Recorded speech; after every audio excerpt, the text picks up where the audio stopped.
నాకైతే పెళ్ళైన తర్వాతే తెలుసండి గండికోటలో క్యాంప్ ఫైర్‌లో ట్రెక్కింగ్, కయాకింగ్, బోటింగ్ ఇట్లాంటివన్నీ ఉంటాయి. వాటర్ ఫాల్స్ ఉంటాయి అని. ఎప్పుడో చిన్నప్పుడు సిక్స్త్ క్లాస్‌లో స్కూల్ టూర్ ఏసినప్పుడు గండికోట చూశాను.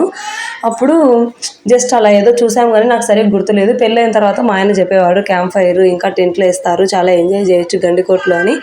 చెప్పిన తర్వాత ప్రతిసారి అడిగేదాన్ని. ఒక్కసారి గండికోటలో చూయించు ఎలా ఉంటదో. ఇలా పర్సనల్‌గా మనము ఇదేంది టెంట్ వేసుకొని కూర్చొని ఇలా క్యాంప్ ఫైర్‌లో ఉందాము అని చాలా సార్లు అడిగాను. అది అప్పటినుంచి తీరలేదనమాట. ఈ మధ్య టెంట్స్ ఆపేశారంట గవర్నమెంట్ వాళ్ళు. అందుకోసం రూమ్స్ కట్టించారు మా బావ వాళ్ళే, మా పెద్ద బావ వాళ్ళు. ఎవరికైనా కావాలంటే అంటే విజిట్ చేయనీకోసం నన్ను కాంటాక్ట్ అవ్వచ్చు. నేను నెంబర్ ఇస్తాను, డీటెయిల్స్ చెప్తాను. గురు రిసార్ట్స్ అని. ఇందులో ఒక స్టే చేయాల్సొచ్చింది మేము అక్కడ ఫంక్షన్ అయిన తర్వాత. చాలా ఎంజాయ్ చేశామండి. 1:30, 2 వరకు బాగా మా మరిది, ఇంకా మా తోడికోడళ్ళు, ఆడపిల్లలు అందరం కలిసి ఇంకా మాకు ఈ రూమ్ ఇచ్చారు. చాలా చాలా ఎంజాయ్ చేశాము క్యాంప్ ఫైర్‌లో. ఇంక అంతే. Bye bye.